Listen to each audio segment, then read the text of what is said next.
அது வந்து கண்டிப்பா ஏற்றுக்கொள்ள முடியாது. பிரதானத்துவம் இந்த கூட்டத்தில் கூட்டப்பட்டது. ஏன் இவ்வளவு பெரிய ஒரு கன்ஃபியூஷன்? நான் ரொம்ப சிம்பிளான ஒரு பர்சன். அவருக்கு வேற எந்த விதமான ரைட்ஸும் கிடையாது. புதிய தலைமுறை நேயர்களுக்கு வணக்கம். நேர்பட பேசும் நிகழ்ச்சிக்கு உங்களை வரவேற்பதில் மகிழ்ச்சி. பிரசாந்த் கிஷோர் தேர்தல் வியூக வகுப்பாளரும் ஜன்சுராஜ் கட்சி நிறுவன தலைவருமான பிரசாந்த் கிஷோர் நம்ம புதிய தலைமுறைக்கு பிரத்யேகமாக ஒரு பேட்டி அளித்திருந்தார். அரசியல் பிரிவு ஆசிரியர் கார்த்திகேயனிடம் அவர் அளித்த பேட்டியில வரக்கூடிய சட்டப்பேரவை தேர்தல் 2026 தமிழ்நாட்டை பொறுத்த வரைக்கும் மும்முனை போட்டிதான் நிலவும். தன்னுடைய கட்சியினுடைய கட்டமைப்பை வலுப்படுத்தி தொடர்ந்து கடினமாக உழைப்பாராயின் தாவேக தலைவர் விஜய் தனித்தே வெற்றி பெறுவதற்கான வாய்ப்பு இருக்கிறது இந்த 2026 சட்டப்பேரவை தேர்தலில் அப்படின்னு அவர் பேசியிருந்தார். அதன் அடிப்படையில் இன்னைக்கு நம்ம நேர்பட பேசும் நிகழ்ச்சியினுடைய தலைப்பை கட்டமைச்சிருக்கோம். எடுத்துக்கொண்ட தலைப்பு மும்முனை போட்டி முதல்வர் விஜய். புதிய தலைமுறையின் பேட்டியில் பிரசாந்த் கிஷோர் என்ன கணக்கில் இருக்கிறார்கள் விஜயும் பிரசாந்த் கிஷோரும் அப்படின்ற தலைப்புல இன்னைக்கு நம்ம விவாதிக்க போறோம். 4 விருந்தினர்கள் என்னோடு இணைகிறார்கள். அறிமுகம் செய்கிறேன். மூத்த பத்திரிகையாளர் திரு தராசு ஷியாம் அவர்கள், மூத்த பத்திரிகையாளர் திரு சுகுணா திவாகர் அவர்கள், தமிழ்நாடு முஸ்லீம் லீக் சார்பாக திரு முஸ்தபா அவர்கள், எழுத்தாளர் திரு ஜே ராம்கே அவர்கள். விருந்தினர்கள் 4 பேருக்கும் வணக்கம். ஷியாம் சார், நான் உங்ககிட்ட இருந்து தொடங்கணும்னு நினைக்கிறேன். 3 முனை போட்டி தான் அமையும் இந்த எலெக்ஷன்ல வரக்கூடிய சட்டப்பேரவை தேர்தல்னு பிரசாந்த் கிஷோர் சொல்கிறார். 5 முனை போட்டியாக இருக்க வாய்ப்பு இல்லையா அப்படின்னு கேட்கும்போது இல்ல 3 முனை போட்டி தான் இருக்கு, மும்முனை போட்டின்னு சொல்றாரு. விஜய் வெற்றி பெறுவார் அப்படிங்கிறார். தனித்தே அவருடைய கட்டமைப்பை பலப்படுத்துவார் அப்படின்னா, அவர் நல்லா ஹார்ட் ஒர்க் பண்ணுவார் அப்படின்னா தனித்தே அவர் வெற்றி பெறுவார் அப்படின்னு சொல்றாரு. நம்ம அது குறித்து பேசலாம். அவர் என்ன சொன்னாரு பிரசாந்த் கிஷோர் அப்படின்றத நம்ம பார்த்துட்டு அது குறித்து விவாதிக்கலாம். திரு ஷியாம், பேட்டில என்ன சொன்னாரு இப்ப பார்க்கலாம். It will be a triangular fight, 3-corner fight in Tamil Nadu. Who goes where, I don't know, but definitely it will be a triangular fight. Second, it's definitely change of government. There is no way DMK alliance can win the next election. Third, if Vijay becomes the full-time politician, stays true to his words, becomes 24/7, puts effort on the ground and build the political infrastructure, he stands a very good chance, TVK stands a very good chance to win Tamil Nadu on its own. திரிஷாம், Prashanth Kishore பேசினது கேட்டிருப்பீங்க. 3 விஷயங்கள் சொல்றாரு. மும்முனை போட்டி, triangular fight அப்படிங்கிறாரு.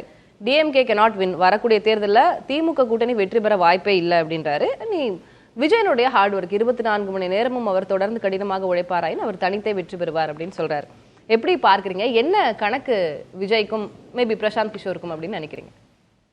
ஆட்சிக்கு எதிரான அதிருப்தி இருக்கும், கண்டிப்பாக எல்லா ஆட்சியிலும் இருக்கும். அவர்களது ஒரு ப்ரூவன் ஓட் பேங்க் 40% 42% இருந்தா கண்டிப்பாக சட்டமன்ற தேர்தலில் 35 தான் அது மாறும். எல்லா சட்டமன்ற தேர்தலிலும் நம்ம தொடர்ந்து அதை பார்த்து வருகிறோம். அப்படின்னா 35 வெற்றி கொள்வதற்கு 36 37 போதும். இது கணக்கு, இது அரித்மெட்டிக்ஸ். ஆனா தேர்தல் கணக்கு மட்டும் இல்ல, அது வந்து கெமிஸ்ட்ரி சம்பந்தப்பட்டது. தொண்டர்கள் வந்து உற்சாகமாக பணிபுரியணும். அப்ப விஜய் தனித்துத்தான் களம் காண போகிறார். ஏன்னா அவர் கேவிட் மாதிரி சொல்றாரு, தனித்தே களம் கண்டால், முழுமையாக அரசியலில் ஈடுபட்டு கொண்டு வேலை பார்த்தார், 24 மணி நேரமும் வேலை பார்த்தார், அப்போதும் தமிழக வெற்றி கழகத்திற்கான அடிப்படை கட்டுமானம் என்பது பெரிய அளவுக்கு முன்னேறாது. என்ன காரணம்னா அனைவருக்கும் புரிந்ததுதான். எல்லாமே வந்து இன்றைய தேதிக்கு வந்து திமுக, அதிமுக, பாரதிய ஜனதா இப்படியான ஒரு வரிசையில எல்லாருமே இருக்கிறாங்க. உதாரணமாக நம்ம கிராமங்கள்ல போய் நம்மளோட களப்பணியாளர்களை பார்த்தாலோ அல்லது வந்து பூத் ஏஜென்ட்ஸை பார்த்தாலோ அவங்க இந்த 3 கட்சிக்குள்ள கமிட் ஆகியிருக்காங்க. இப்போ விஜய் கட்சிக்கு அவர்கள் வந்தாலும் எந்த அளவு கமிட்டடா வேலை பார்ப்பார்கள். அதாவது வாக்கு அரசியலில் நாம் முக்கியமாக கவனிக்க வேண்டியது ஒன்று கண்ணாடி மேற்கூரைகள், கிளாஸ் சீலிங். 2வது கண்ணுக்கு தெரியாத தடைகள். இந்த 2ஐயும் தாண்டி வாக்கு அரசியல் கிடையாதுங்க. கண்ணுக்கு தெரியாத தடைகள்ல ஆட்சி பலம், அதிகார பலம், பணபலம், இந்த 3 வந்துடும், ஆட்டோமேட்டிக்கா வந்துடும்.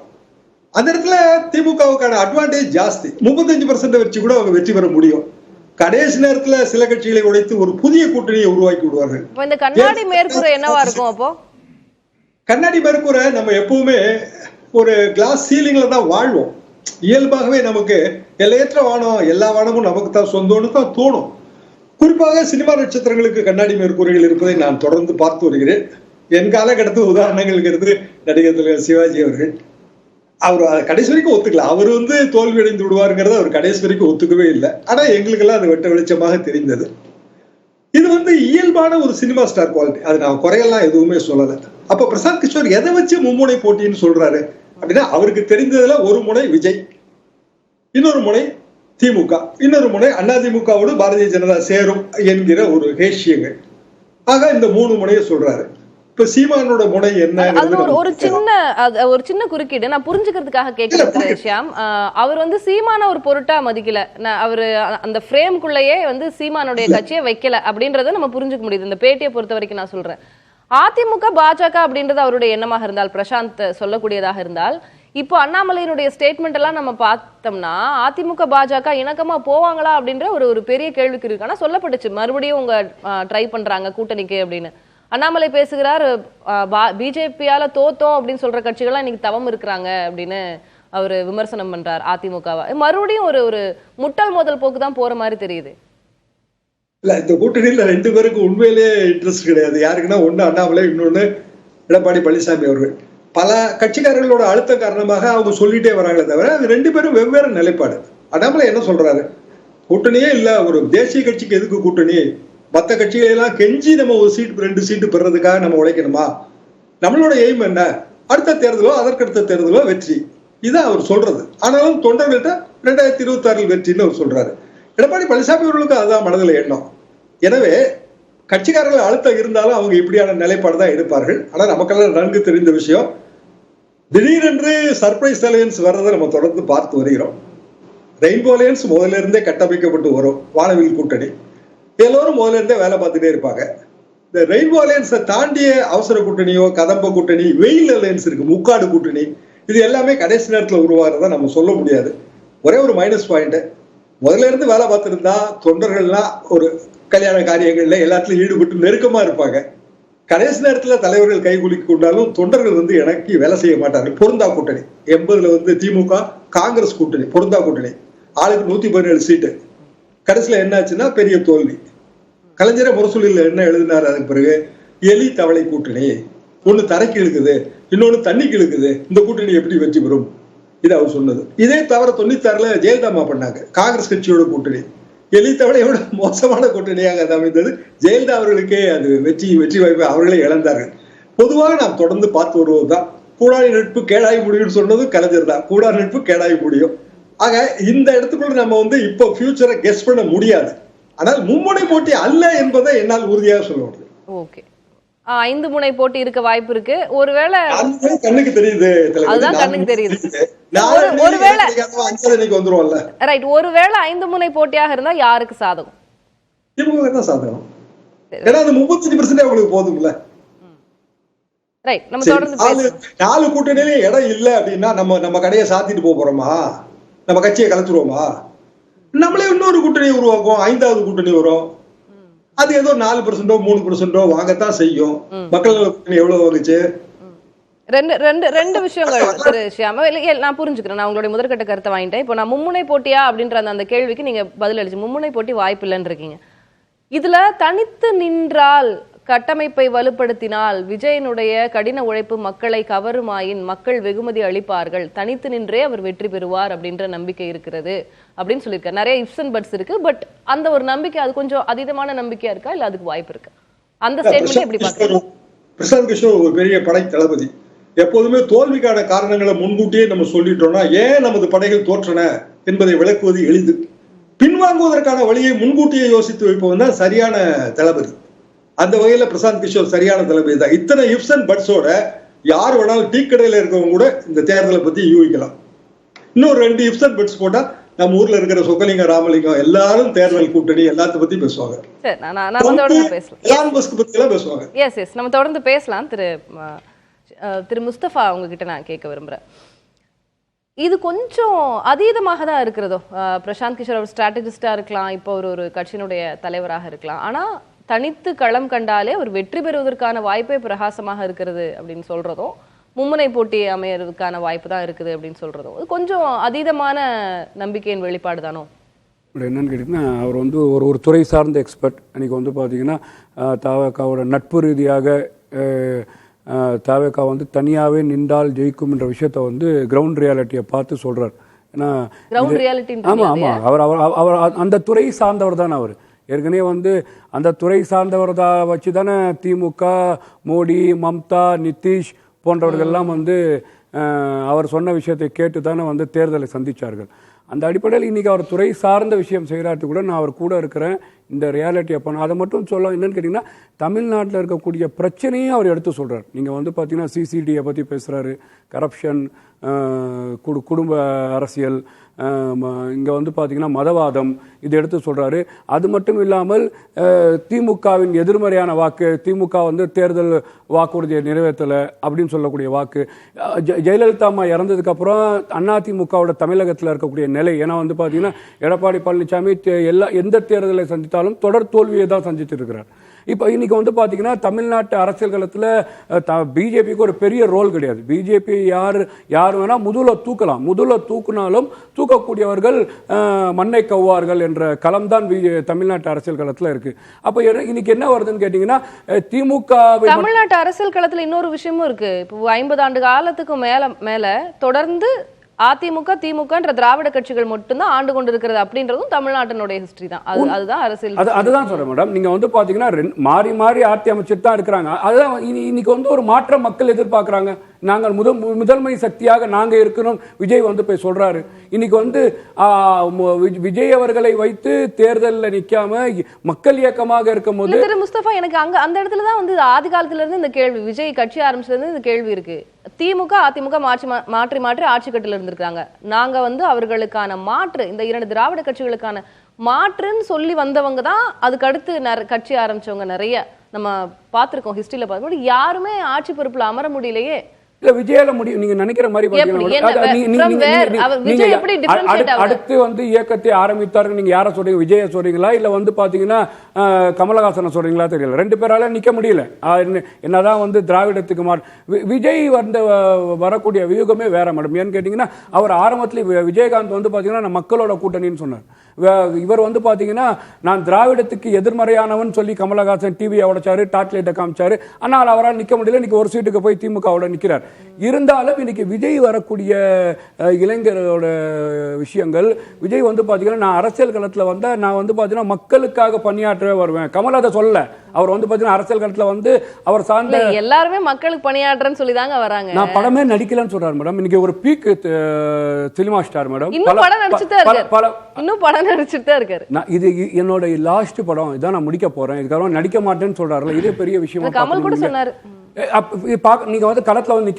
நான் ஒரு கேட்கிறேன், பார்ட்டி ஆரம்பிக்கிறதுக்கு முன்னாடியே விஜயோட படத்தை வச்சு 167 சீட்டை வந்து அந்த கிரவுண்ட் ரியாலிட்டியில அவங்க அந்த இயக்கத்தை சார்ந்தவங்க ஜெயிச்சு காட்டுறாங்க. எந்த தேர்தல்ல 167 127 தேர்தல் நகர்ப்புற உள்ளாட்சி. அதுக்கு வந்து ஆக்சுவல் டேட்டா கிடையாது. அப்போ வந்து விஜய் அரசியல் கட்சி ஆரம்பிக்கல, மக்கள் இயக்கமா இருந்து அது ஆக்சுவல் டேட்டா அது 127 அவங்க கிளைம் பண்றாங்க. யார் படத்தை வச்சு அவங்க பண்ணாங்க? அவங்க கிளைம் பண்றாங்க. யார் படத்தை வச்சு பண்ணாங்க? லீகல் டேட்டா என்ன இருக்கு? இல்ல என்னன்னு கேட்டீங்கன்னா, விஜய் அவர்கள் மக்கள் இயக்கத்தில் இருக்கக்கூடிய நிர்வாகிகள் தான் களத்துல நின்று ஜெயிக்கிறாங்க. இது வந்து பாத்தீங்கன்னா அது கைப்புண்ணுக்கு கண்ணாடி தேவையில்ல மாதிரி தான். விஜயோட படத்தை வச்சு அவங்க வந்து அந்த சார்ந்த விஷயத்துல வந்து அவர் தலையீடு இல்லாட்டி கூட அவர்கள் களத்துல நின்று தான் வந்து இன்னைக்கு வந்து 127 கிளைம் பண்ணிட்டு சார் அது நம்ம அது பேச முடியாது. நீங்களும் நானும் அது இங்க பதிவு பண்ண முடியாது. விஜயோட படத்தை வச்சுட்டு அதை வந்து கடந்தும் போயிட முடியாது, தூக்கி வீசிட்டும் போயிட முடியாது. விஜய் இயக்கத்தை ஆரம்பிக்கிறதுக்கு முன்னாடி அவருக்கு மூஞ்ச வச்சே தொண்டு செய்து அவங்க மூஞ்ச வச்சு கிரவுண்ட் ரியாலிட்டியில அவங்க வாழக்கூடிய பகுதியில சேவை செய்து விஜய் மூஞ்ச வச்சு ஓட்டு வாங்கிருக்காங்கன்னு சொன்னா ஒரு 127 சீட்டு ஜெயிச்சிருக்காங்கன்னு சொன்னா இல்ல இது விஜய்க்காக ஜெயிக்காது இல்ல நம்ம சொல்லிட்டு போக முடியாது. பெரிய ஊடகத்துல விஜய்க்கோட மூஞ்சில அது புதுக்கோட்டையில அதே அந்த ஃபேஸ் வேல்யூ மட்டும் வச்சுட்டு ஆட்சியை பிடிச்சு அப்படின்றது கொஞ்சம் அதீதமான நம்பிக்கை இல்லையா? அது நீங்க மக்கள் வந்து என்ன நினைக்கிறாங்க, இன்னைக்கு பாத்தீங்கன்னா எடப்பாடி பழனிசாமி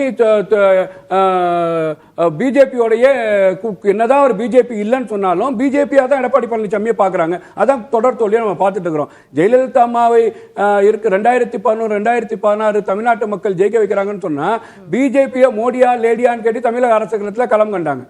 இன்னைக்கு வந்து பாத்தீங்கன்னா அதிமுக 4 உடைச்சது பிஜேபி என்பது அவங்களுக்கே தெரியும். அந்த மையக்கோட்டில இருந்து எடப்பாடி பழனிசாமி போன வாரத்தில் கூட என்ன பேசுறாரு, நாங்க வந்து பாத்தீங்கன்னா திமுக வீழ்த்துவதற்கு யார் வந்தாலும் தயார் அப்படின்னு சொன்னா நான் அதான் சொல்றேன். சொல்லிருந்தேன், எடப்பாடி பழனிசாமி எந்த காலத்திலையும் பிஜேபியை மீறி செய்ய மாட்டார். பிஜேபி அதுக்கு தான் ஒரு செக் வச்சிருக்கு. நீங்க வந்து பாத்தீங்கன்னா ரெட்டையில வந்து தேர்தல் கமிஷன் விசாரிக்கலாம்னு சொல்லி அந்த அடிப்படையில் பார்க்கும்போது இந்த விஷயத்துல தமிழ்நாட்டு இப்படி புரிஞ்சுக்கிறேன். திமுக கூட்டணி, பாஜக அதிமுக கூட்டணி, விஜய் தாவேகா தனித்து நிப்பாரு. இதுதான் நீங்க இல்ல மேடம், தாவேகா வந்து தாவேகா வந்து பாத்தீங்கன்னா நாங்க மேஜர், எங்களுக்கு கீழே விஜய் அவர்கள் தலைமையை ஏற்று யார் வந்தாலும் கூட்டமை. இது வந்து யார் சார் வருவாங்க அன்னைக்கு யார் வருவாங்களா? நீங்க தேர்தல் நேரத்துல பார்க்க தானே போறோம். இப்போ அதிமுக வருவாங்க, அதிமுக தாவேகா தான் திமுக எதிர்க்கக்கூடிய சிறந்த கூட்டணியாக இருக்கும்னு அரசியல் நோக்கர்கள்லாம் அது கன்சீவ் ஆகிறதுக்கான வாய்ப்பு இருக்கு. திரைமறைவுல வந்து விஜயோட கூட்டணி வைக்கணும்னு விஜய் பேசினாரா, அதிமுக பேசினாரா? உங்களை போன்ற ஊடகங்களுக்கு தெரியுமா தெரியாதா? நீங்க வந்து அதிமுக பெரிய பார்ட்டி, ஜெயலலிதா அம்மா பார்ட்டி, எம்ஜிஆர் பார்ட்டி, இன்னைக்கு வாக்கு வங்கியை பெருசா வச்சிருக்காங்க. நீங்க சாமானியமா யார் வந்து நீங்க சொல்ற மாதிரி பிரச்சனை, முதல்வர் வேட்பாளர் பிரச்சனை எல்லாம் இருக்குல்ல, நீங்க ஒரு பெரிய கட்சியோட அலைன் பண்ணும்போது. இவர் என்ன சொல்றாருன்னு கேட்டீங்கன்னா ஆட்சியில பங்குன்னு சொல்றாரு. இந்த விஜயின் தலைமையை ஏற்று நீங்க வந்து யாரு முதலமைச்சர் வேட்பாளர், யாரு வந்து எத்தனை சீட் வாங்க, இதெல்லாம் வேற. யார் வந்து பேச வரா, யார் கீழே வந்து பேச்சு நடந்துட்டு இருக்கு, இதை யார் வந்து பாத்தீங்கன்னா கடந்து போறா. இவர் இன்னும் வந்து சொல்லக்கூடிய விஷயத்துல பிகே மூலியமாகவோ விஜய் பார்ட்டி இருக்கக்கூடிய செய்தி தொடர்பாளர் மூலியமாகவோ நாங்க தான் வந்து இன்னொரு விஷயமும் சொல்றாரு. நான் உங்க முதற்கட்ட கருத்தை நான் உள்வாங்கிக்கிறேன். தாவேகா பற்றிய மதிப்பீடு என்ன அப்படின்னு கேட்கும்போது, இன்னும் வந்து விஜய் படப்பிடிப்பு நடத்திக்கிட்டு இருக்கிறாரு. அவர் முழு நேர அரசியல்வாதியா இன்னும் மாறல. அவர் ஒருவேளை இன்னும் முழு நேர அரசியல்வாதியா வந்து எந்த தவறும் செய்யாமல் கடினமாக வேலை செய்தால், அதுல எவ்வளவு இஃப் பாருங்க, எந்த தவறும் செய்யாமல் முழு நேர அரசியலுக்கு வந்து கடினமாக வேலை செய்தால் மக்களுக்கு அவரை பிடித்து வெகுமதி கொடுப்பதற்கான வாய்ப்பு இருக்கு, அது வெற்றி அப்படிங்கிற இவ்வளோ இஃப்ஸ் அண்ட் பட்ஸ் இருக்கு. அப்புறம் எப்படி இது வெற்றி அடைவாரு, அடுத்த முதலமைச்சர் இப்படிலாம் எப்படி கமிட் பண்ணல? விஜய் வந்து பிகே சொல்றது 100% நான் ஏத்துக்கிறேன். அவர் வந்து விஜய் வந்து பாத்தீங்கன்னா நான் வந்து அரசியல் பணிக்கு முழுமையா வரமாட்டேன்னு சொன்னாரா, பத்திரிகையாளரை சந்திக்க மாட்டேன்னு சொன்னாரா, நான் வந்து பாத்தீங்கன்னா மக்கள் பிரச்சனை கையில எடுத்து பேச மாட்டேன்னு சொன்னாரா? நீங்க கொஞ்சம் யோசிச்சு பாருங்க. போன வாரம் வரைக்கும் விஜய் வந்து பார்ட்டியை வந்து ஆரம்பிப்பாரா, மாவட்ட செயலாளர் போடுவாரா, மாநாடு நடத்துவாரா, நீங்க வந்து 2ஆம் ஆண்டு விழாவில் அரசியல் பேசுவாரா? இன்னைக்கு வந்து பாத்தீங்கன்னா பாஜக ஒன்றிய அரசுன்னு பேசுறாரு, திமுக பேர் சொல்லாம பேசுறாரு, இப்படிலாம் வந்து நீங்க பிரச்சாரம் பண்ணீங்க. அவர் ஒரு நாள் வந்து டே பை டே அரசியல் பண்ணிட்டு இருக்காரு. நேற்று இஃப்தியாரி மேடையில பாத்தீங்கன்னா நான் எல்லாருக்கும் சமமானவன் நோம்பு திறக்க வச்சிட்டு இருக்காரு. இப்ப இதெல்லாம் எந்த அரசியல் கட்சி தலைவர் சார் பேசல ஸ்டேஜ்ல? என்ன சார் கட்சியினுடைய உள்கட்டமைப்பை உருவாக்குறதுல விஜய் பின்தங்கி இருக்கிறாரா அப்படின்னு கேட்கும்போது ஆமான்றார். பிகே தான். அதே பிரசாந்த் கிஷோர், நீங்க 100% உண்மையாக சொல்கிற பிரசாந்த் கிஷோர் நீங்க கமிட் பண்ணதா சொல்றேன். அவர் ஆமா பின்தங்கி இருக்காரு, அதெல்லாம் சரி பண்ணணும். அவங்க மாநாடுல அது விஷயம் என்ன பேசினார் பாத்தீங்களா விஜய்? 70,000 பூத் கமிட்டியை போட்டு பூத் கமிட்டி மாநாடு நடத்தப்படும்ன்றார். அப்ப என்ன நினைக்கிறாரு? கிரவுண்ட் ரியாலிட்டி பூத் கமிட்டி தான் வந்து பாத்தீங்கன்னா ஒரு இயக்கத்தை வலுப்பெற செய்யும். அவங்க தான் அந்த அரசியல் தேர்தலை சந்திக்கும் போது அந்த இடத்துல மக்கள் வாக்கை அறுவடை செய்யக்கூடிய இடத்துல அந்த பேசிக்க வந்து புரிஞ்சுக்கிறாரு. பூத் கமிட்டியை போட அதான் சொல்றேன். நீங்க மாவட்ட செயலாளர் போட மாட்டேன்னு சொன்ன விஜய் மாவட்ட செயலாளர் போட்டார், மாநாடு போட மாட்டேன்னு சொன்ன விஜய் மாநாடு போட்டார், அரசியல் களத்தை வரமாட்டேன்னு சொன்ன விஜய் அரசியல் களத்தை வந்துட்டார். நீங்க வந்து ஒன்றிய அரசை எதிர்க்க மாட்டேன்னு சொன்ன விஜய் வந்து சேர்த்துட்டார், திமுக எதிர்க்க மாட்டேன்னு சொன்ன விஜய் திமுக எதிர்த்துக்கிறார். முழுமையாக விஜய் அவர்கள் அரசியல் வந்துட்டார். இன்னும் தேர்தல் வர நெருங்க இதோட போர்ஸா களத்துல இறங்குவார், மக்கள் வாக்கு அறுவடை செய்வார். திரு சுக்னா திவாகர், நீங்க எப்படி புரிஞ்சுக்கிறீங்க பிரசாந்த் கிஷோரனுடைய இன்டர்வியூ ஆகட்டும், அவருடைய பார்வையாகட்டும், இப்ப முஸ்தபா பேசுனது, அவர் வந்து முழு நேர அரசியல்வாதி வரமாட்டேன்னு சொன்னாரா? அவர் வருவாரு, மக்கள் பணி செய்வாரு, உள்கட்டமைப்பை பலப்படுத்துவாரு, பூத் கமிட்டி அமைப்பாரு, எல்லாமே அவரு இப்ப வரைக்கும் அவர் பண்ணது எல்லாமே அன்எக்ஸ்பெக்டடா அவர் அப்படி அதிரடியா பண்ணியிருக்காரு. இனிமேல அவர் பண்ணுவார், டைம் இருக்கு அப்படிங்கிறது. இதுல 2 விஷயம். ஒண்ணு என்னன்னா, ஒரு அரசியல் பார்வையாளர் என்பது ஒண்ணு, இன்னொன்று தேர்தல் வியூக வகுப்பாளர் அப்படிங்கிறது ஒண்ணு. பிரசாந்த் கிஷோரை பொறுத்த வரைக்கும் தமிழ்நாட்டில் அவருடைய ரோல் இது வரைக்கும் இருந்ததுங்கிறது ஒரு கட்சிக்கான தேர்தல் வியூக வகுப்பாளராக இருந்திருக்கார். திமுகவுக்கு அவர் வேலை பார்த்திருக்கிறார், அகில இந்திய அளவில் பிஜேபிக்கு வேலை பார்த்திருக்கார், ஒவ்வொருத்தருக்கும் அவர் வேலை பார்த்திருக்கார். இன்னைக்கு பீகாரில் அவர் ஒரு கட்சி ஆரம்பித்து ஜன்சுராஜ்ங்கிற கட்சியினுடைய தலைவராக இருக்கிறார். ஒரு அரசியல் பார்வையாளர்கள் தமிழ்நாட்டில் உட்கார்ந்து ஒட்டுமொத்தமாக இந்த அரசியல் வரலாறு என்ன, கடந்த காலத்திலிருந்து எப்படியெல்லாம் வந்து இந்த அரசியல் நடந்திருக்கிறது, இப்போ மக்களுடைய மனநிலை என்னன்னு தொடர்ச்சியாக நம்ம வந்து கண்காணித்து பார்த்து தான் நம்முடைய கருத்துக்களை நம்ம முன்வைக்கிறோம். பிரசாந்த் கிஷோர்ங்கிறது அரசியல் பார்வையாளர், தமிழ்நாட்டை பொறுத்தவரைக்கும் அரசியல் பார்வையாளர் கிடையாது. அவர் ஒரு கட்சிக்கு வேலை செய்யக்கூடிய தேர்தல் வியூக வகுப்பாளராக வந்துட்டு போனவர். அவர் திமுகவுக்கு வேலை பார்த்ததுக்கு பிறகு பெரிய அளவில் தமிழ்நாட்டுக்கும் அவருக்கும் உள்ள இடையில எந்த விதமான கனெக்ஷனும் கிடையாது. இப்போ ஒரு விஜயனுடைய நண்பராக அவர் வந்திருக்கிறார். இதை தாண்டி இன்னைக்கு தமிழ்நாட்டில் என்ன நடந்து கொண்டிருக்கிறது, தமிழ்நாட்டு மக்களுடைய மனநிலை என்ன அப்படிங்கிறதெல்லாம் 100% அவர் தெரிஞ்ச ஒரு கருத்துக்களை சொல்லக்கூடிய அளவிற்கு ஒரு சாத்தியமுள்ள ஒரு தகுதியுள்ள ஒருத்தர் அப்படின்னு நான் நினைக்கவே இல்லை. அவருடைய கருத்துக்களை சொல்கிறார். இன்னைக்கு நம்ம இருக்கக்கூடிய சூழ்நிலையில் பார்க்குறப்ப இன்னைக்கு இருக்கக்கூடிய யதார்த்தம் பார்த்தா 5 தரப்பு இருக்கிறது. திமுக கூட்டணி, அதிமுக கூட்டணி, பிஜேபி கூட்டணி, நாம் தமிழர் கட்சி மற்றும் தாவேகா. இதுல மும்முனை போட்டி அப்படின்னு நம்ம நாம் தமிழர் கட்சி ஒரு பொருட்டாவே எடுத்துக்கொள்ளவில்லை அப்படின்னு வச்சுக்குவோம். இப்போ அதிமுக பிஜேபி கூட்டணி இங்கே வருவதற்கான வாய்ப்புகள் இருக்கிறதா அப்படின்னு பார்த்தோம்னா, சியாம் சார் சொன்னது மாதிரி எடப்பாடி பழனிசாமிக்கு வேற வழி இல்லாமல் 2ஆம் கட்ட தலைவருடைய வற்புறுத்தலின் பேரில், நிர்பந்தத்தின் பேரில் பிஜேபி கூட்டணிக்கு எடப்பாடி வந்து தயாரினாலும் கூட அண்ணாமலை அதுக்கு வந்து தயார் இல்லைங்கிறது தான் தொடர்ச்சியான மனநிலையாக இருக்கிறது. ஏன்னா நேற்று கூட அண்ணாமலை சொல்றாரு, எங்களிடம் தவம் இருந்து கொண்டு இருக்கிறார்கள் அப்படின்னு. இன்னைக்கு எடப்பாடி பழனிசாமி அது எங்களை பற்றியே பேசலைங்கிறார். நல்லாவே தெரியுது அவங்கள பற்றி தான் பேசுறாரு. ஏன்னா எங்கள் கூட்டணியை விட்டு வெளியில் போனவங்க எங்களால் ஜெயிக்கவில்லைன்னு சொல்லுகிற பொழுது அதிமுக தான் அவர் சொல்லுகிறாருங்கிறது தெரிகிறது. எடப்பாடி பழனிசாமி வேற வழி அவருக்கு வந்து விருப்பமே கிடையாது. ஆனால் என்னன்னா இன்னைக்கு அவருடைய கைகளை விட்டு கட்சி கொஞ்சம் கொஞ்சமாக நலிவிடுமோங்கிற பயம் அவருக்கு இருக்கிறது.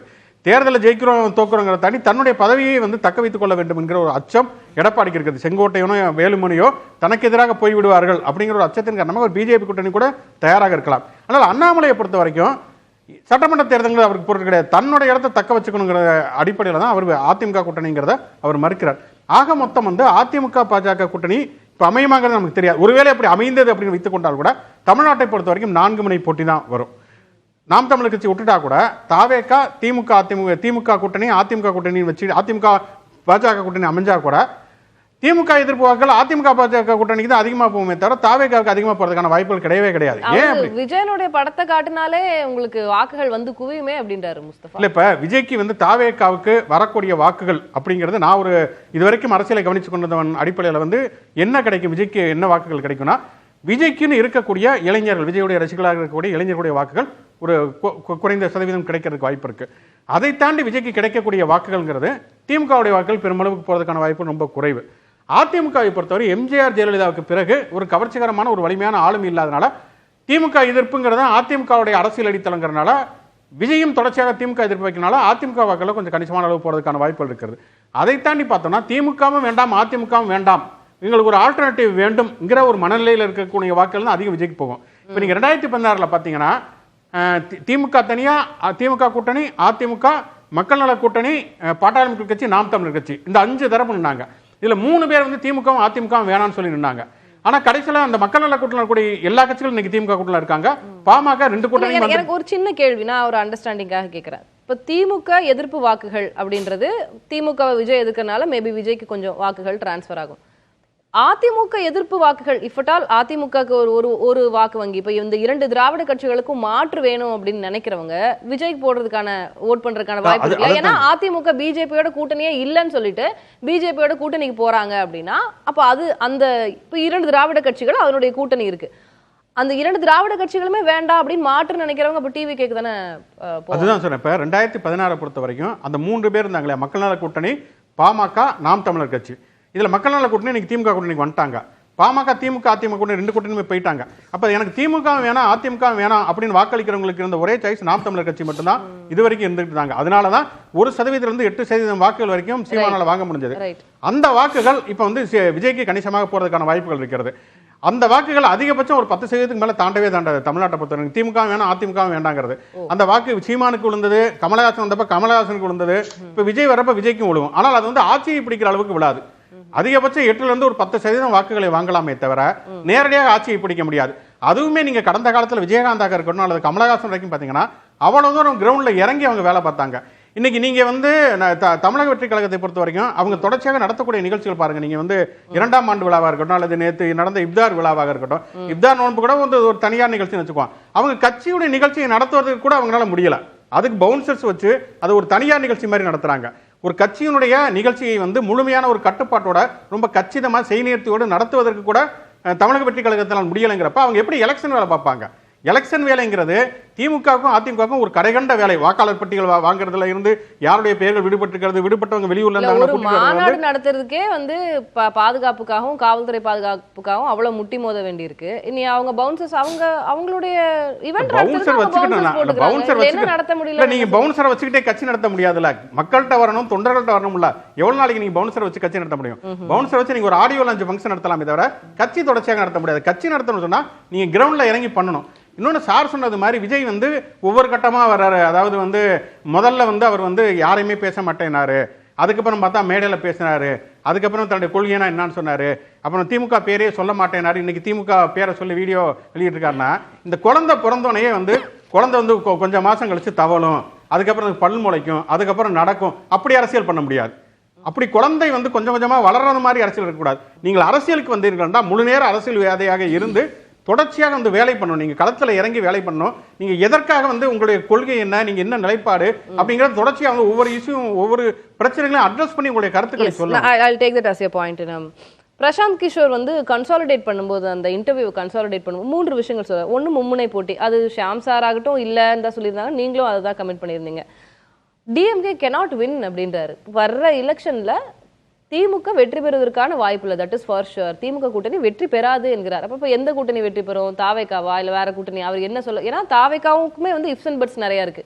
தனித்து போட்டியிட்டால் நல்லது, விஜய் நல்லா கடினமாக உழைக்க வேண்டும், முழு நேரம் வர வேண்டும், கட்சி உட்கட்டமைப்பு பல, அதெல்லாம் ஒரு பக்கம் இருக்கட்டும். திமுக வெற்றி பெற முடியாதுன்னு அவர் கமிட் பண்றாரு. அப்புறம் விஜய் வந்து 24 மணி நேரமும் தொடர்ந்து உழைத்து வேலை பார்க்கணும். இந்த 3 பாயிண்ட் நீங்க எப்படி டீகோட் பண்ணுவீங்க? இப்ப திமுக வெற்றி பெற முடியாதுங்கிறத எந்த அடிப்படையில் பிரசாந்த் கிஷோர் சொல்கிறார்? திமுக வெற்றி பெற முடியாதுங்கிறது விருப்பத்தின் அடிப்படையில் சொன்னா அதை நம்ம ஒரு பாயிண்டா நம்ம எடுத்துக்க முடியாது. நீங்க வந்து ஒரு கால்குலேஷனா பாத்தீங்க அப்படின்னா ஒரே ஒரு விஷயம் சொல்ல என்னன்னா, தமிழ்நாட்டை பொறுத்த வரைக்கும் திமுக 2வது முறையாக ஆட்சிக்கு இது வரைக்கும் வந்ததில்லை அப்படிங்கிற அடிப்படையில் வேண்டும். அதாவது அண்ணா இறந்ததுக்கு பிறகு கலைஞர் 71 வந்ததை சொல்ல வரல, அதுக்கு பிறகு வந்து 2வது முறையாக திமுக வந்ததில்லை, அதிமுக வந்திருக்கிறதுங்கிற அடிப்படையில் வேணா சொல்லலாமே தவிர இன்னைக்கான சூழ்நிலைமைகள் மாறி இருக்கிறது. அதிமுக இன்றைக்கு திமுக அளவுக்கு ஒரு வலிமையான கட்சியாக இல்லை. நீங்க பாத்தீங்கன்னா கலைஞரும் ஜெயலலிதா இருந்த பிறகு அரசியல் வெற்றிடம் ஏற்பட்டது அப்படின்னு சொன்னாங்க. அந்த அரசியலுக்கான வெற்றிடம்ங்கிறத இன்னைக்கு ஸ்டாலின் நிரப்பி விட்டார். இன்றைக்கு திமுகங்கிறது கலைஞருக்கு பிறகு ஒரு வலிமையான ஒரு கட்சியாக தொடர் வெற்றிகளை பெறக்கூடிய ஒரு கட்சியாக மாறிவிட்டது. அதிமுக தான் இன்னும் அந்த வெற்றிடம் இருக்கிறது. அப்படி பார்க்கிறப்ப இன்னொன்று வந்து திமுக இதுவரைக்கும் முன்னால கிடைக்காத பல வாக்குகள், பல குழுக்கள் வந்து வாக்குகள் கிடைச்சது. குறிப்பா பெண்களுடைய வாக்குகள் அதிகமாக ஜெயலலிதா காலகட்டத்தில் அதிமுக போச்சு. இப்ப மகளிர் சுய உதவி குழு விடியல் பேருந்து பெயர்ந்தனால திமுக அதிகமாக வருவதற்கு வாய்ப்பு இருக்குது. அருந்ததியுடைய வாக்குகள் வர வாய்ப்பு இருக்குது, சிறுபான்மையுடைய வாக்குகள் வர வாய்ப்பு இருக்குனால அதனால வந்து இப்ப அதை தாண்டி மிக முக்கியமான ஒரு விஷயம், திமுகவுக்கு கிடைக்கிற வாக்குகளை தாண்டி திமுக எதிர்ப்பு வாக்குகள் அல்லது வந்து ஆளுங்கட்சி மீதான அதிருப்தி வாக்குகள் இருக்கு இல்லையா, அது 5 பக்கமா சிதறப்ப அது ஆட்டோமேட்டிக்கா திமுக சாதகமாக வருவதற்கான வாய்ப்புகள் அதிகம். திரு ராம்கி, உங்களுடைய முதற்கட்ட பார்வையை நான் பார்க்க விரும்புகிறேன். மும்முனை போட்டி, அது உங்களுடைய பார்வை என்ன? அதுல பிரசாந்த் கிஷோர் சொன்னது திமுக ஆட்சி அமைக்காது, தாவேக்கா தனித்து நிக்கணும், தனித்து நின்னாதான் தாவேக்காக்கு நல்லது, தாவேக்கா தனித்து நின்று இல்ல இந்த கேட்டகரிஸ் எல்லாம் பூர்த்தி ஆகுமாயின் தனித்தே வெற்றி பெறும், ஆட்சி அமைக்குங்கிறார். மகளிர் தின வாழ்த்துக்கள். எப்போது உறுதுணையாக இருக்கும் தாய், மனைவி, மகள், தங்கை உள்ளிட்ட அனைத்து மகளிருக்கும் வாழ்த்துக்கள். இந்த மகளிர் தினத்தை வந்து கொண்டாடுவதில் கூட ஒரு விஜய் கிட்ட ஒரு தடுமாற்றம் தெரியுது. காலையில் ஒரு வீடியோ வெளியிடுறார், நாமெல்லாம் சேர்ந்து தான் இந்த ஆட்சியை கொண்டு வந்தோம், ஆனால் பெண்கள் பாதுகாப்புக்கு எதிராக இந்த ஆட்சியோட செயல்பாடு இருக்கிறது அப்படிங்கிற சொல்றார். அது அவர் பேசினார் நினைக்கிறேன். ஏஐ தொழில்நுட்பத்தோடலாம் வந்ததா தெரியல, அவருடைய பேசின வீடியோ தான் பார்க்குறேன். ஆமா, ஆனா அதற்கப்புறம் என்ன பார்த்தீங்கன்னா தாவே கட்சி சார்பாக மகளிர் ஆர்ப்பாட்டம் நடக்குது. அதாவது இவர் பேசும்போது ஒரு நம்பிக்கை கொடுக்குறார், இதை நான் ஆட்சியை கொண்டு வந்தோம், ஆனா நான் இருக்கேன், நீங்க கவலைப்படாதீங்கிற மாதிரி நம்பிக்கை கொடுக்குறாரு. ஆனா அப்புறம் அதுக்கப்புறம் நடக்குது, கட்சி சார்பாக மகளிர் ஆர்ப்பாட்டம் நடக்குது. இந்த மகளிர் ஆர்ப்பாட்டத்தை இன்னைக்கே மகளிர் நடக்கணும், நேற்று நடத்திருக்கலாம், இல்லை நாளைக்கு நடத்தலாம். ஸோ இன்றைக்கே அவங்க வந்து அதில் இது மாதிரி விஷயங்களை கையாளுவதிலே அவருக்கு தடுமாற்றம் இருக்குது. இந்த தடுமாற்றம் பிகேவுக்கு இருக்குது. பிரசாந்த் கிஷோர் விஜய் பற்றி பேசின எல்லாமே முன்னுக்கு பின் முன்னாடி தான் பேசுகிறார். முதல்ல வந்து இந்த ஆட்சி போய்விடும் அப்படிங்கிறாரு, ஆனால் விஜய் வந்து முதல்வர் ஆவார் அப்படிங்கிறாரு. அப்படின்னா விஜய் வந்து விஜயோட பங்களிப்பு என்ன? இந்த ஆட்சியை வீட்டுக்கு அனுப்புவதில் விஜயோட பங்கு என்னவா இருக்கும்? அது கரெக்ட் நிலைப்பாடு தானே, திமுக எதிர்ப்பு நிலைப்பாடு தானே, திமுக எதிர்ப்பு நிலைப்பாடு அவர் சொல்றாரு. இன்னைக்கு அவர் விஜய் பேசின வீடியோவில் அதான் தெரியுது. ஆனால் ஆட்சி மாற்றத்திற்கு உங்களுடைய பங்களிப்பு என்ன? நீங்க ஒருத்தர் முடிவு பண்ணிட்டா இந்த ஆட்சி போகணும் அப்படின்னு சொன்னா நீங்க களத்துல இறங்கி வரணும். இந்த ஆட்சி போகணும் யாரெல்லாம் விரும்புகிறார்களோ அவர்களோடு நீங்கள் இணைந்து பணியாற்ற வேண்டும். அதை செய்ய தயாராக இருக்கிறார்னா இல்ல, அவர் பனையூர்ல தான் இருக்கார். அது ஒரு பக்கம். இரண்டாவது, இந்த அவங்களுடைய ஸ்ட்ராட்டஜி, இப்போ எப்படி அண்ணாவுக்கு 50 தலைவர் இந்த மாதிரி விஜய் அண்ணாவுக்கு 50 ஸ்ட்ராட்டஜிஸ்ட் இருக்காங்க. அவங்க சொல்லதெல்லாம் என்னன்னா இந்த ஆட்சி போயிடும், ஆனால் விஜய் முதல்வர் ஆவார், 3 கூட்டணி வரும், 4 கூட்டணி வரும், 5 முனை வரும், இதெல்லாம் தான் சொல்லிட்டு இருக்காங்க ஒழிய இதில் என்ன அளவுக்கு விஜய் பங்களிப்பை செய்வார் அப்படிங்கிறது அவங்களுடைய ஸ்ட்ராட்டஜிஸ்டாலே சொல்ல முடியல. நம்ம எங்க சொல்றது? அவங்களுக்கு க்ளோஸா இருக்கிற, அவங்களுக்கு நெருக்கமா இருக்கிற ஸ்ட்ராட்டஜிஸ்ட் கட்சி உள்கட்டமைப்பை அவர் பலப்படுத்த போகிறார். எல்லா பூத் கமிட்டிக்கு எல்லா மெம்பர்ஸ் அவங்க அலாட் பண்ண போறாங்க. நம்ம கட்சியை ஸ்ட்ரென்தன் பண்ண போறோம், அதுக்கான வேலையை நம்ம பார்க்க போறோம். அதுல தெளிவா இருக்கிறாரு விஜய் அப்படின்னு தானே சொல்றேன். இன்னும் அவரு ஒவ்வொரு டிஸ்ட்ரிக்டா போக போறாரு, அவருடைய நடைப்பயணம் ஒண்ணு இருக்கும். அந்த மாதிரி அவங்க ஒரு ஸ்ட்ராட்டஜியோட ரெடியா இது எல்லாமே வந்து பாத்தீங்கன்னா எப்படி ஆரம்பித்திருக்குன்னா ஒரு அரசியல் மாற்றம் அப்படின்னு ஆரம்பிச்சு சொல்லியிருந்தா. சென்ற பிகேவோட பேட்டி கூட என்னன்னா விஜய் ஒரு அரசியல் மாற்றத்தை நோக்கி போகிறார் அப்படிங்கிற மாதிரி சொன்னாரு. இப்ப நீங்க எல்லா நடிகர்களுமே, சினிமா நடிகர்கள் அரசியலுக்கு வருது என்ன, ஒரு மாற்றத்திற்காக தான் வராங்க. ஆட்சி மாற்றத்துக்குலாம் இல்லை. ஆட்சி மாற்றங்கிறது என்ன வேணா செய்யலாம். பட் அரசியல் மாற்றங்கும் போது இப்ப நீங்க இதுவரைக்கும் வந்த நடிகர்கள் எல்லாருமே முதல்ல ஆரம்பித்தது அவர்கள் வந்து அரசியல் மாற்றம் தான் ஆரம்பிக்கிறாங்க. அதுல ஃபெயில் ஆகிட்டு அதுக்கப்புறம் ஆட்சி மாற்றத்துக்காக சில விலைகள் செய்யறாங்க. அப்படிதான் நம்ம பார்க்க முடியும். விஜயகாந்த் ஆகட்டும், கமலஹாசன் ஆகட்டும், ரஜினி உட்பட எல்லாருமே அவங்க எதிர்பார்த்தது ஆரம்பத்தில் ஆரம்பிச்சதுங்கிறது அரசியல் மாற்றம் தான். அதுக்கப்புறம் தான் ஆட்சி மாற்றத்தை நோக்கி போறாங்க. இப்ப விஜய் வந்து எதுவுமே ஆரம்பிக்கல. இப்ப அப்ப அவருடைய ரோல் என்னவா இருக்கும்? இப்ப நீங்க வந்து one ball at a time தான். நீங்க அரசியல் மாற்றத்தையும் ஆட்சி மாற்றத்தையும் ஒன்னா நீங்க செய்யவே முடியாது. முதல்ல உங்களுக்கு என்ன பிரையாரிட்டி சாத்தியப்படுங்கிறாரு விஜய்க்கு? அது சாத்தியமே இல்ல. வந்த கட்சிகள்லாம் வேற. நான் கடந்த கால 2 எக்ஸாம்பிள் சொல்றேன். 2011 ஒரு அன்பாப்புலர் கவர்மெண்ட் இருக்குது. அந்த ஆட்சியை அகற்றணுங்கிறதுக்காக விஜயகாந்த் வந்து அதிமுக கை கோர்க்கிறார். அவர் இன்னும் அவருடைய கட்சியை காப்பாற்ற வேண்டிய தேவை இருக்கு. இருந்தாலும் ஆட்சி மாற்றத்துக்காக, அது வரைக்கும் அரசியல் மாற்றம் பத்தி பேச வேண்டிய விஜயகாந்த் அன்னைக்கு ஆட்சி மாற்றங்கிற ஒரு நிலைப்பாட்டை எடுத்து அதிமுக செய்கிறார். அப்படியே இன்னும் கொஞ்சம் முன்னாடி போங்க. 1995 ரஜினி அவர் என்ன செய்யறாரு? ஆட்சி மாற்றத்தை விட அரசியல் மாற்றத்தை தான் முதல்ல செய்யறாரு. அதனாலதான் அவர் போய் பிரதமரை இப்ப பாக்குறாரு. காங்கிரஸ் தனித்து நிக்கணும், அதற்கு நான் என்னுடைய சப்போர்ட் பண்ண எல்லாம் பேசுறாரு. அது நடக்கல. நடக்காத பட்சத்துல அவங்க என்ன பண்றாங்க? சரி, அரசியல் மாற்றம் தான் வாய்ப்பு, அட்லீஸ்ட் ஆட்சி மாற்றமா நடக்கணும் தான் திமுகவுடன் கூட்டணி சேர்றாங்க. தமாக உருவாது. இதுல கடந்த கால வரலாறு. சோ எல்லா நடிகர்களுமே, கமலஹாசன் உட்பட அவர் என்ன சொன்னாரு? அரசியல் மாற்றம் தான் பத்தி பேசினார். இன்னைக்கே அவர் வேற விதமா நிக்கிறார். பட் இதெல்லாமே ஆரம்பம் அப்படிதான் இருக்குது. நீங்க இதை செய்வதற்கே இவருடைய சீனியர் நடிகர்களே ஒரு தடுமாற்றம் இருக்கும்போது இவரால் எப்படி செய்ய முடியும்? ஃபைன். அப்ப விஜயனுடைய கணக்கு என்னவாக இருக்கும்? அரசியல் மாற்றம் அப்படின்னு அவர் வராரா, இல்ல ஆட்சி மாற்றம் தான் அவருடைய நோக்கமா இருக்கா? இன்னைக்கு அவர் பேசின விஷயத்துல ஆட்சி மாற்றம் தான் நான் புரிஞ்சுக்க முடியுது. நீங்க ஆட்சி மாற்றம் நீங்க ஒரு நிலைப்பாடு எடுத்துக்கிட்டீங்கன்னா நீங்க அதிமுகவுடன், பாஜகவுடன், சீமானுடன் கைகோர்ப்பது தயாராக இருக்க வேண்டும். ரொம்ப சிம்பிள். திமுக ஆட்சி எங்களுக்கு வேண்டாம், திமுக ஆட்சியை ஒவ்வொன்னா பேசுவோமே. அதிமுகவோடு விஜய் கை கோர்த்தாராயின் இப்ப யாரு முதலமைச்சர்? பாஜகவோடு கை கோர்ப்பாராயின் யாரு? அண்ணாமலை சொல்றாரு அது எங்க பாஜக மேலிட அறிவிப்பாங்க.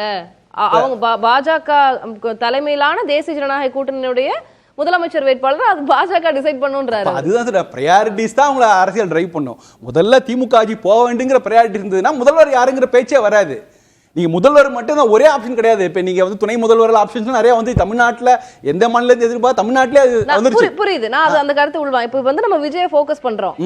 முதல்வர் வேட்பாளர் விஜய் நீங்க முதல்வரா கட்டமைச்சாதானே அவங்களுடைய தொண்டர்கள் ஓட் பண்ண முடியும். அவர் துணை முதல்வர்னா யார் கேட்பாங்க? விஜய் தன்னை முதல்வர் வேட்பாளராக நினைத்தால் அவர் செய்ய வேண்டியது ஆட்சி மாற்றம் இல்ல, அரசியல் மாற்றம். நடக்குமா? அது இதுவரைக்கும் நடக்கலையே. இது இனிமே நடக்க போகுது இல்லையா? 12 மாதங்கள் ஒரு சரியா வர, அதுக்கு குறுகிய காலம் தான், அது சரி வராது. நீங்க ஏற்கனவே ஆரம்பிச்சு தொடர்ந்து வந்து நான் ஒரு விஷயம் சொல்றேன். எல்லாரும் வந்து நீங்க வந்து விஜய் வந்து அரசியல் மாற்றத்தை நினைக்கிறாருன்னு. நீங்கள் வந்து ஒரு சினிமா துறையில இருக்கீங்க. உங்களுடைய சக சீனியர் நடிகர்கள் அரசியலுக்கு வராங்க. அது விஜயகாந்த் ஆகட்டும், ரஜினி ஆகட்டும், கமலஹாசன் ஆகட்டும், அவங்க வராங்க, மாற்றம் சொல்லி வராங்க. அவங்களை வரவேற்கக்கூடிய இடத்துல விஜய் அன்னைக்கு இருந்திருக்க வேண்டும். அன்னைக்கு விஜய் எந்த கருத்தும் சொல்லவே இல்லை. நீங்க நிஜமாவே அரசியல்ல ஒரு மாற்றம் செய்யணும், அதுவும் சக சீனியர் நடிகர்கள் வராங்க, அவங்க மாற்றம் செய்வாங்கன்னா அவங்களுக்கு ஒரு வாழ்த்தாக சொல்லிருக்கணும். அதையே செய்யவில்லை. அப்படி என்றால் அன்றும் இன்றும் என்றைக்குமே விஜய்க்கு வந்து அரசியல் மாற்றம் பத்தின எந்த ஐடியாவும் கிடையாது. அவருக்கு தெரிஞ்சது ஆட்சி மாற்றம்.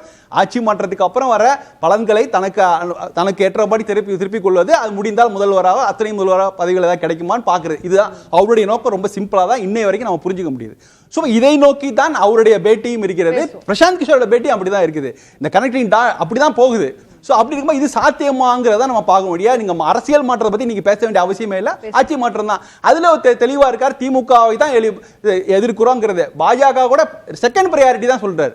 தொடர்ந்து அவர் திமுக எதிர்ப்பு தான் முன்னிறுத்தி வைக்கிறார். அப்படிங்கும் போது நமக்கு வந்து பாஜக இப்போ இது எல்லாம் யார் இப்போ வந்து உங்களுக்கு என்ன பிரச்சனைனா, விஜய் வந்து நேரா வந்து சொல்லியிருந்தா அது சரி. நீங்க பிரசாந்த் கிஷோர் ஒரு பேட்டி கொடுக்குறாரு, இங்க நடக்கிற இது வேறுவா இருக்கும்போது தான் பெரிய குழப்பங்கள்லாம் வருது. பேசலாம் நான் உங்களுடைய பாயிண்ட்ல இருந்து நான் ஒரு லீட் எடுக்கிறேன். ஆட்சி மாற்றம் தான் அவருடைய நோக்கமா இருக்கு, அரசியல் மாற்றம் இல்ல. அரசியல் மாற்றம்னா அது வேற மாதிரி இருக்கும். ஆட்சி மாற்றத்திற்காக அவர் நிக்கிறாருன்னா கூட்டணி போக வேண்டியது இருக்கும். இப்போ கூட்டணி போறாருன்னா அதுல நிறைய பிரச்சனைகள் இருக்குது. நம்ம அது குறித்து நம்ம அடுத்தடுத்த செக்மெண்ட்ல பேசலாம். திரு முஸ்தபா, திரு ராம்கே அவர்கள் சொன்னது வச்சு விஜய்க்கு தேவைப்படுவது இப்போதைக்கு ஆட்சி மாற்றம் மட்டும்தான். அரசியல் மாற்றத்தை உருவாக்கணும்ன்ற எண்ணம் அவருக்கு இருக்கிற மாதிரி தெரியல. ஏன்னா அரசியல் மாற்றம்னா இட் வில் டேக் டைம். அது ரொம்ப ஸ்டெப் பை ஸ்டெப்பா ப்ராசஸ் ஓரியன்டா பண்ண வேண்டிய ஒரு விஷயம். அரசியல் மாற்றம் தான் அவர் எதிர்பார்க்கிறாரு. இந்த ஆட்சியை வந்து இறக்கிவிட வேண்டும் என்பது அவருடைய எண்ணமாக இருக்கிறது. அதுக்கு அவர் தனியா செயல்படுவது இன்னும் 12 மாசம் பத்தாது. ஏதாவது ஒரு கட்சியோட, ஏதாவது ஒரு பெரிய கட்சியோட அவர் கை கோர்க்கணும். அதுக்கு விஜய் தயாராக இருக்கணும் அப்படின்றார் ராம்கே. என்னன்னு கேட்டீங்கன்னா அவர் சாயலில் பேசுகிறாரு வச்சுக்கோங்களேன். இன்னொன்று கேட்டிங்கன்னா டிவிக்கே வந்து மகளிர் தினத்துக்கு ஏன் ஆர்ப்பாட்டம் நடத்துறது, ஏன் ஒரு பார்ட்டியில் போய் இந்த தினத்தில் நடத்தணும் நம்ம சொல்கிறதே அபந்தம் மேடம். நீங்கள் வந்து அவங்க வந்து பார்த்தீங்கன்னா இன்றைக்கி வந்து களத்தில் இறங்கி தமிழ்நாட்டில் சட்டம் இது வந்து பார்த்தீங்கன்னா பெண்கள் பாதுகாப்பு மட்டும் இல்லாமல் சட்ட ஒழுங்கே பாதிப்பாக இருக்கின்றது. மக்கள் இருக்கக்கூடிய மைய கருத்தை எடுத்து மக்கள் மனதில் இருக்க கருத்தை எடுத்து அன்றைக்கி வந்து பார்த்தீங்கன்னா சாலையில் இறங்கி அந்த மகளிர் போராடுறாங்கன்னு சொன்னாங்களா. இது ப்ளஸ் விஜய்க்கு நான் கேட்குறேன். இன்றைக்கி தமிழ்நாட்டில் வந்து பார்த்தீங்கன்னா பாலியல் ரீதியான பெண்கள் வந்து நசுக்கப்படுறாங்க. போலீஸ் யூனிஃபார்ம் போட்ட பெண்ணே வந்து பார்த்தீங்கன்னா பாலியல் ரீதியாக வந்து பாதிப்பு ஏற்படுத்துறாங்க. ஸ்கூல்ல வந்து பார்த்தீங்கன்னா பெண்களுக்கு வந்து பாதுகாப்பு இல்லை. ஆளுங்கட்சி மீதான, அரசு மீதான அதுக்கு மேல விமர்சனங்கள் நம்ம ஆரம்பிச்சோம்னா நிறைய இருக்கு. இது விமர்சனம் இல்லை மேடம். நான் கேட்கிறேன் விமர்சனம் இல்லை மேடம், இது நீதியை கேட்கிறேன். என்னன்னு கேட்கிறேன், இன்னைக்கு யாருக்கு தமிழ்நாட்டில் யார் வந்து ஆட்சி வச்சிருக்கிறா? எம்எல்ஏ மெஜாரிட்டி யார் வச்சிருக்கா? திமுக வச்சிருக்கு. தமிழ்நாட்டில் யார் போலீஸ் வச்சிருக்கா? திமுக வச்சிருக்கு. நீங்க சொல்ற மாதிரி இது போன ஆட்சியிலே இந்த மாதிரி சம்பவம் நடந்திருக்கலாம். இப்ப வச்சிருக்குது திமுக அரசாங்கம். இப்ப நீங்க வந்து பாத்தீங்கன்னா இதுக்கு என்ன நீங்க வந்து முன்னாட்டம் பண்ணீங்க? என்ன சொல்றாருன்னா அவருக்கு இந்த ஆட்சி மாற்றம் அப்படின்றது மட்டும்தான் அவரோட குறியா இருக்கு, விஜயோட குறியா இருக்குது. அரசியல் மாற்றம்ன்றது வேற அப்படின்றாரு. நீங்க வந்து மாற்றத்தை தேடிலாம் அவர் வரல. இந்த ஆட்சியை இறக்கணும்ன்றதா அவரோட எண்ணமா இருக்கு. இந்த நாட்டுல வந்து பாத்தீங்கன்னா பெண்களுக்கு பாதிப்பு இருக்குன்னு சொன்னா அங்க ஆட்சி மாற்றம் வந்தாலே விஜய் அரசியல் மாற்றத்தை கொண்டு வர மேடம். நீங்க நடத்தலையா அதுக்கு நடத்த இடத்துல விஜய் இருக்கிறார். மக்கள் யார நீங்க வந்து பாத்தீங்கன்னா இந்த தமிழ்நாடு நீங்க கையில வந்து இவ்வளவு சட்டத்தை கையில வச்சுக்கிட்டு இந்த மாதிரி விஷயத்துக்கு, இந்த மாதிரி பெண்களுக்கு எதிரான வன்மத்துக்கு நீங்க வந்து கூடுதலாக என்ன சட்டத்தை கொண்டு வந்தீங்க? நீங்க வந்து சட்டமன்றத்தில் வந்து பாத்தீங்கன்னா ஏற்கனவே இருக்கக்கூடிய செக்ஷனை வச்சுதான் நீங்க கடுமையான சட்டத்தை கொண்டு வாங்க. யார் கொண்டு வரணும்? இது விஜயா கொண்டு வரணும்? எடப்பாடி பழனிசாமியை கொண்டு வர? சரி, நான் கேட்கிறேன் மேடம், இந்த மாதிரி விஷயத்தை வந்து குற்றங்கள் கடுமையாக்கப்படாத வரை சட்ட திருத்தம் ஒண்ணு மேற்கொண்டாங்க சார் சட்டப்பேரவையில. என்னன்னு கேட்டீங்கன்னா அந்த சட்டத்தை நீங்க எவ்வளவு தூரம் கொண்டு போய் ஃபாஸ்டா கொண்டு போய் அமெண்ட்மென்ட் பண்றீங்க? இது ஒரு அம்சம் நம்ம ஓவராலா வந்துருமே. இத வந்து தான் மக்கள் பாப்பாங்க. இது அதான் சொல்றேன் மேடம், இது வந்து தான் மக்கள் பாப்பாங்க. கேள்விக்கு வரேன், கண்டிப்பா கேள்விக்கு வரேன். இந்த விஷயத்தை வந்து பாத்தீங்கன்னா பிகே வந்து ரொம்ப நீங்க வந்து தமிழ்நாட்டு அரசியல் களத்துல வந்து இங்க பிரதானமாக இன்னைக்கு வந்து அரசியல் களத்துல நிக்கிறது வந்து பாத்தீங்கன்னா டிவிகே, இந்த சைடு வந்து ஏடிஎம்கே பார்ட்டி, இந்த சைடு டிஎம்கே பார்ட்டியை மட்டும் கோட் பண்ணிருக்காரு. இவங்க வந்து களத்துல நிக்கிறாங்க.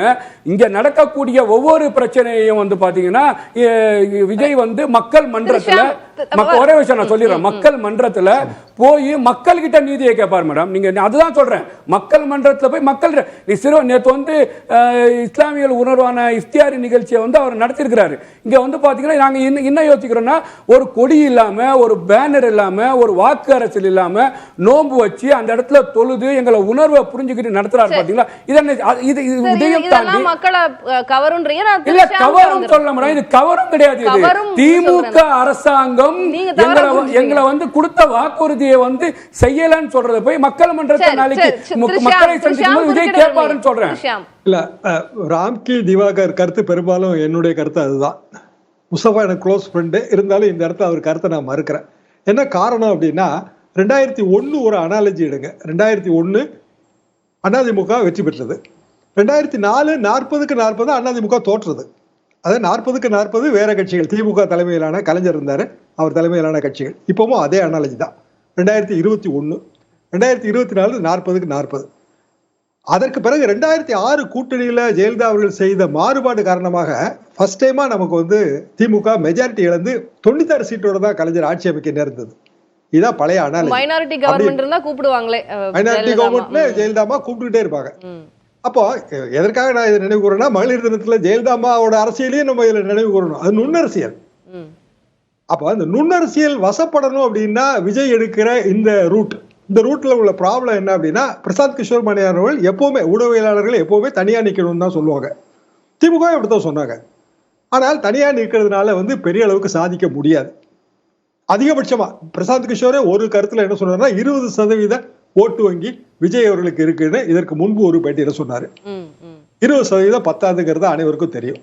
அப்படின்னா குறைந்தபட்சம் 30 கையில இருக்கணும், இல்ல 35 கையில இருக்கணும்னா அது கண்டிப்பா அதுல கூட்டணி தேவையில்லை. கேள்வி எழுப்பணும் திரு ஷியாம். நான் அது ஒரு கிளாரிட்டி சொல்றேன். 15ல இருந்து 20% வாக்குகளை வாங்கணும்னு நீங்க சொன்னீங்களே அப்படின்னு பொலிட்டிக்கல் லீடர் கேட்கும்போது நான் சொன்னேன், நான் இல்லையே, நான் அப்படியான எந்த கணக்கீடையும் நான் சொல்லல. தாவேக்கா எல்லாமே சரியா செஞ்சா அவங்களால தமிழ்நாட்டுல தனியா ஆட்சி அமைக்க முடியும் தான் நான் சொல்றேன் அப்படின்னு இப்ப அவரு அதை அப்டேட் பண்றாரு. அந்த ஸ்டேட்மெண்ட்டை ஏற்கனவே கொடுத்த ஸ்டேட்மெண்ட் பழைய 20% தான். இது அதை கூட நம்ம விட்டுருவோங்க. அனுமானம் மட்டுமே வாக்கு அரசியல் வெற்றியாக மாறாது. அனுமானம் துவக்கம், அனுமானத்தை அடைதல் எப்போதுமே வெற்றி கிடையாது. அதைத்தான் ராம்கி என்ன சொல்றாரு அப்படின்னா, அரசியல் மாற்றம் என்பது வேறு, ஆட்சி மாற்றம் என்பது வேறுன்னு அவர் அதைத்தான் சொல்றாரு. அதுதான் சரி. அப்படி என்றால் ஆட்சி மாற்றம், திமுக எதிர்ப்பு வாக்கு வங்கி, திமுகவை ஆதரிக்கிற கட்சி திமுக கூட்டணி கட்சிகளை தவிர வேற எந்த கட்சி தமிழ்நாட்டுல? எல்லா கட்சியுமே திமுக எதுக்கு தர செய்யும். இதே இடத்துல அண்ணா திமுக இருந்திருந்தா அண்ணா திமுக எதுக்கு போறாங்க? அப்ப ஆட்சி கட்சியை இறக்கணுங்கிறதான எல்லாரோட நோக்கமாவும் இருக்கும். அப்படின்னா ஆட்சி கட்சிக்கு எதிரான வாக்குகள், ஆட்சி கட்சிக்கு ஆதரவான வாக்குகள், இதுதான் இது வரைக்கும் நடந்துங்க. இந்த 45 வருஷமா நான் பார்த்த அரசியல் for the first time Annamalai வந்த பிறகு அதுல ஒரு புது டைமென்ஷன். பிஜேபிக்கு ஆதரவான வாக்குகள், பிஜேபிக்கு எதிரான வாக்குகள். இப்ப நீங்க 2 இதுல ஒர்க் பண்ண வேண்டியது இருக்கு. திமுகவுக்கு எதிரான வாக்குகள், பிஜேபிக்கு எதிரான வாக்குகள். அந்த இடத்துல தான் இந்த வார் ஆஃப் நேரட்டிவ்ஸ் தொடங்குது. அதாவது யுத்தம். என்ன யுத்தம்னா, இருமொழி கொள்கை, அப்புறம் டீலிமிட்டேஷன், இப்படியான அதுக்குள்ள கொண்டு போய் இந்த அரசியலை சேர்க்கிறாங்க. அப்ப விஜயும் அதே அரசியலுக்குள்ள தானே இருக்கிறாரு. அவரும் இருமொழி கொள்கையை தானே சொல்லி ஆகணும், அவரும் டீலிமிட்டேஷனை தானே சொல்லி ஆகணும். அப்போ ஒன்லி திங் என்னன்னா, திமுக எதிர்ப்பு வாக்கு வங்கியை தானே அவர் ஷேர் பண்ண முடியும், வேற வழி இல்லையே. ரைட். திரு சுகுணா திவாகர், விஜய் பிரசாந்த் கிஷோர் என்ன ஸ்ட்ராட்டஜில இருக்காங்க, ஒர்க் அவுட் ஆகுமா ஆவாதா, என்ன பண்ணணும்? அந்த மகளிர் தினம் பற்றி ஒரு சின்ன கிளாட்டி சில நொடிகளை சொல்லிடுறேன். ஆக்சுவலாக மகளிர் தினம் இப்போ ராம்கி சொன்னதை போல மகளிர் தினம் மாதிரியான ஒரு நல்ல நாளில் போராட்டம் நடத்தக்கூடாதுங்கிறது இல்லை. மகளிர் தினம்ங்கிறதே ரஷ்யாவில் ஜார்மனுக்கு எதிராக பெண்கள் நடத்திய புரட்சியினுடைய நினைவாக கிளாரா ஜெட்கின் என்கிற ஜெர்மனி சேர்ந்த ஒரு மார்க்சிய பெண்ணியவாதியால் கொண்டாடப்பட்டது. அது சென்டிமெண்டல் டே கிடையாது, ஒரு பொலிட்டிக்கல் டே.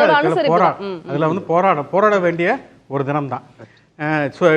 விஜயை பொறுத்த வரைக்கும் என்னன்னா, விஜய் முதலாக ஒரு கட்சியை ஆரம்பித்து முதல் தேர்தலை சந்திக்கிற பொழுது அவர் தனியாக நின்றால் மட்டும்தான் அவருடைய சொந்த பலம் என்ன அப்படிங்கிறது அவருக்கு தெரியும். என்னை பொறுத்த வரைக்கும் அவர் உடனே ஆட்சிக்கு வர முடியாது. பிரசாந்த் சொல்லக்கூடிய இந்த 20% ரொம்ப மிகைப்படுத்தப்பட்ட மதிப்பீடு தான். அவர் கண்டிப்பாக 20% வாக்கு வாங்குவதற்கான வாய்ப்புகள்லாம் கிடையவே கிடையாது. உடனடியாக ஆட்சி மாற்றங்கிறது அவருக்கான தேவையும் கிடையாது. திமுக ஆட்சியை அவர் அகற்றிவிட்டு வருவதற்கான உடனடி தேவை கிடையாது. அவரை பொறுத்த வரைக்கும் அரசியலில் தன்னை நிரூபிக்கணும்னு சொன்னால் முதலில் தனியாக நின்று ஒரு குறிப்பிட்ட அளவு வாக்கு வங்கியை வாங்கிவிட்டு அந்த வாக்கு சதவீதத்தை வைத்து அடுத்தடுத்து அவர் அரசியல் செய்தால் மட்டும்தான் அவர் அரசியலில் நீண்ட காலம் நிலைத்து நிற்க முடியும். ஏன்னா விஜயனுடைய ரசிகர்கள் விஜய் ஒரு ஹீரோவாக நினைத்துதான் வாக்களிப்பார்களே தவிர, ஒரு யோகி பாபு நடிக்கக்கூடிய படத்தில் செகண்ட் ஹீரோவாக விஜய் நடித்தால் கண்டிப்பாக விஜய் ரசிகர்கள் விரும்ப மாட்டார்கள். அதனால எடப்பாடி பழனிசாமியும் அண்ணாமலையோ முதல்வர் வேட்பாளர், விஜய் துணை முதல்வர் அல்லது அந்த கூட்டணியில் இருப்பார்னு சொன்னா கண்டிப்பா விஜய் ரசிகர்களை விஜய்க்கு வாக்களிக்க மாட்டார்கள் என்பதுதான் நிதர்சனம். டிசிஎம் எல்லாம் இல்ல, ஆனா சிஎம் தான். ஆமா, கண்டிப்பா செகண்ட் ஹீரோ ரோல் நான் சொல்லல, விஜய் ரசிகர்கள் அதான் விரும்புவாங்க. திரு ராம்கி, ஆட்சி மாற்றம் தான் அப்படிங்கிறத அவர் முடிவு எடுத்துட்டாருன்னா அவருடைய ரோல் என்னங்கிறத அவர் தெளிவுபடுத்தணும். எந்த அளவுக்கு அதிமுகவை விட பாஜகவை விட நாம் தமிழரை விட எந்த அளவுக்கு திமுக எதிர்ப்பு தீவிரமாக இருப்புங்கிறத அதை வெளிப்படுத்த வேண்டிய கட்டாயம் விஜய்க்கு இருக்கிறது. அதை இதுவரைக்கும் செய்தாரான்றா இல்லை. இப்போ ஒரு கையெழுத்து இயக்கம் ஆரம்பிச்சாங்க, get out Modi, get out ஸ்டாலின்லாம் ஆரம்பிச்சாங்க. அது டேக் ஆஃப் ஆகவே இல்லை. அவர் ஒருவேளை அது ட்விட்டரில் ட்ரெண்டிங்காக பண்ணியிருந்தா கூட ஓரளவு எடுபட்டிருக்கும் இருக்கு. கையெழுத்து இயக்கம்னா நீங்கள் இப்போ பாஜக கூட பிஸ்கட் கொடுத்து கையெழுத்து வாங்குறாங்கன்னு கூட சொன்னாங்க. பாஜகவில் கூட சாத்தியமான விஷயம் ஏன் விஜய் கட்சியால் சாத்தியமாகலை அப்படிங்கிற கேள்வி எழுதலை. ஸோ இதெல்லாமே நீங்கள் அவருடைய பொசிஷன் என்னங்கிறத அவரை வெளிப்படுத்தவே இல்லை. அவருக்கு பதிலாக ஸ்ட்ராட்டஜிஸ் தான் பேசிகிட்டு இருக்காங்க. அதனால தான் இவ்வளோ பெரிய குழப்பம் இருக்குது. ரெண்டாவது, இதை பொறுத்த வரைக்கும் திமுகவும் பாஜகவும் தாவேக்கா எந்த கூட்டணியிலையும் சேதக்கூடாதுங்கிறத விரும்புகிறாங்க அவங்க. ஆக்சுவலாக அது அதுமாரி வந்ததுன்னா அவங்க தனித்து போட்டியிட்டால் தான், விஜய் தனித்து போட்டியிட்டால் தான் திமுகவும் பாஜகவுக்கு லாபமா தெரியுது. ஸோ அவங்க எந்த அளவுக்கு அதிமுகவோட கூட்டணி சேரக்கூடாது அதற்கான எல்லா விஷயங்களும் அவங்க திமுகவும் செய்யும், பாஜகவும் செய்யும். ஸோ இதுல இருந்து எப்படி வெளில வராரு அப்படிங்கிறது தான் வந்து விஜயோடைய பெரிய சவாலா இருக்கும். நேத்து அதிமுக சார்பாக அக்னி வரும்போதும் அவரு அதே தான் கமெண்ட் பண்ணியிருந்தாரு. இது இந்த பெரிய கூட்டணி சேர விடாம நிறைய ரெண்டு பேருமே சவால். எடப்பாடி பழனிசாமி அவர்களுக்கும் பெரிய சவால் தான், விஜய்க்கு அவர்களுக்கும் சவால் தான். இவர் ரெண்டு பேரும் இணைந்தால் அது வந்து திமுகவும் பாஜகவும் ஒரு எதிராக போயிடும் என்கிறதுக்காகவே அவர்கள் வந்து இவர்கள் விஜய் வந்து தனித்து போட்டிடுங்கிறது தொடர்ந்து விரும்புறாங்க. அது எப்படி நடக்குங்கிறத நம்ம பார்க்கலாம். நிறைய அசம்ஷன்ஸ் இருக்கு, நிறைய ஸ்ட்ராட்டஜிஸ்ட்லாம் நிறைய பேசியிருக்காங்க. என்ன அப்படின்றது போக போக பார்க்கலாம். இன்னும் ஒரு வருட காலத்துல இன்னும் நிறைய மாற்றங்களை நம்ம எதிர்பார்க்கலாம். சர்ப்ரைசஸ் ஒண்ணுதான், சினிமாவே மயக்க பிஸ்கட் தான். Right right. நன்றி சிறப்பு விருந்தினர்களுக்கு நன்றி. மீண்டும் ஒரு நிகழ்ச்சியில் சந்திக்கலாம் நேயர்களே. நன்றி, வணக்கம். அது வந்து கண்டிப்பா ஏற்றுக்கொள்ள முடியாது. பிரதானத்துவம் இந்த கூட்டத்தில் கூட்டப்பட்டது. ஏன் இவ்வளவு ஒரு கன்ஃபியூஷன்? நான் ரொம்ப சிம்பிளான ஒரு அவருக்கு வேற எந்த விதமான